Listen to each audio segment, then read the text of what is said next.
Sensorimotor stage. According to Piaget, the most striking characteristics of children's behavior occur in the first 2 years of life. The child's world is in the here and now, because it cannot yet be represented mentally. In a very literal sense, objects only exist when the child can actually sense them and interact with them. When objects are not being sensed, then they cease to exist to the child. This shows the idea of object permanence, a realization of the permanence of objects. The sensorimotor stage is characterized by the child experiencing their world through movement and senses. During this stage, the children's thoughts are exceptionally egocentric, meaning they cannot perceive the world from another's perspective or viewpoint other than their own. During the early stages, according to Piaget, infants are only aware of what is right in front of them. They focus on what they see, what they are doing, and physical interactions with their immediate environment. Because they don't yet know how things react, they're constantly experimenting. They shake or throw things, put things in their mouth, and learn about the world through trial and error. The later stages include goal-oriented behavior that leads to a desired result. Between ages 7 and 9 months, infants begin to realize that an object exists even though they can no longer see it. This important milestone known as object permanence is a sign that memory is developing. After infants start crawling, standing, and walking, their increased physical mobility leads to more cognitive development. Near the end of the sensorimotor stage, 18 to 24 months, infants reach another important milestone: early language development, a sign that they are developing some symbolic abilities. Substages of the sensorimotor stage. Piaget divided the sensorimotor period into 6 different substages that involve specific developmental milestones. Reflexive. The newborn child will generally respond reflexively to touch or other stimulation, often by sucking and grasping, or even smiling. These actions will eventually become intentional. Primary circular reactions. This substage includes the period between 1 and 4 months. The child will begin to make specific movements for their own enjoyment. If they make a certain sound or movement without meaning to and enjoy how it feels, they'll try it again and again. Behavior common to this stage include thumb-sucking, kicking, smiling, intentionally this time, and cooing. Secondary circular reactions. From 4 to 8 months of age, the growing little one will begin to use objects to learn about the world. This process generally begins by accident, but as the baby starts to enjoy their ability to make things happen, they'll continue these activities again and again. They might throw or drop a toy, shake or rattle, or bang objects together to make delightful, at least to them, sounds. They'll also be able to make more sounds on their own. For example, they'll laugh, make speech-like sounds, and use sound to express happiness, excitement, or unhappiness. Coordinating secondary circular reactions.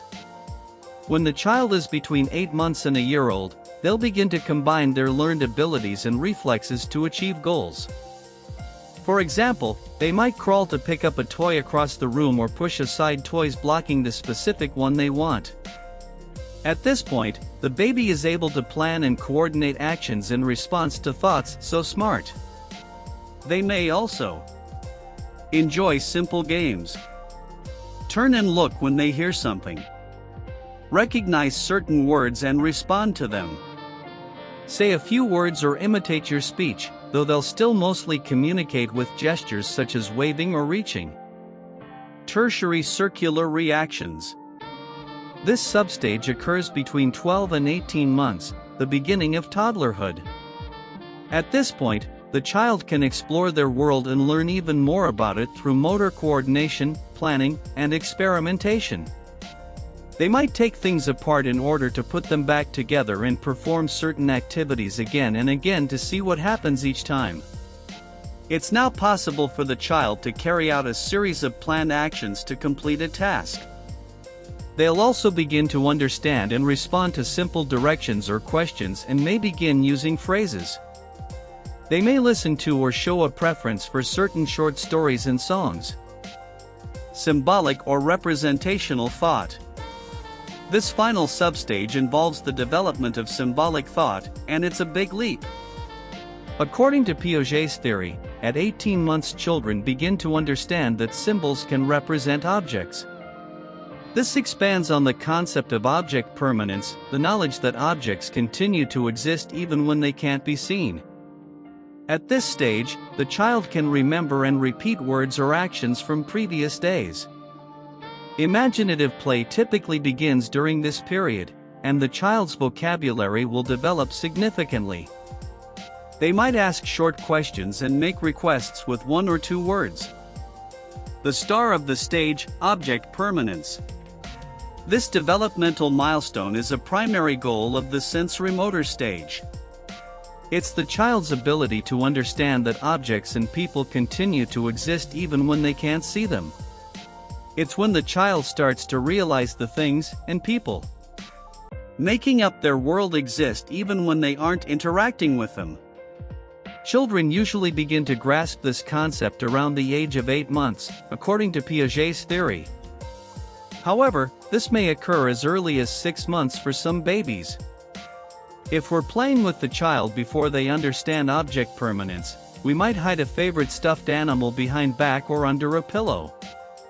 The baby might seem horribly confused at the toy's disappearance for a second or two, but then appear to forget about the toy and happily move on to another one. A child who knows the toy still exists, however, will look for it. They might crawl behind you to find it or push at the pillow to uncover it. Object permanence also involves the knowledge that parents still exist when they temporarily leave the room. If the child cries when we step out of the room, responding to their distress can help them realize you haven't disappeared and that you'll come back when they need you. Once the child understands object permanence, they may not mind when we leave the room, since they understand you'll return eventually. On the other hand, if they know you're around and want you to return now, you'll hear about it. As an early educator, when we understand sensorimotor stage, we are better prepared to deal with the uncertainties involved in settling a child coming to school for the first time. In our next video, we will be discussing in detail the pre-operational stage. Do remember to make notes and answer questions during the video. Happy learning!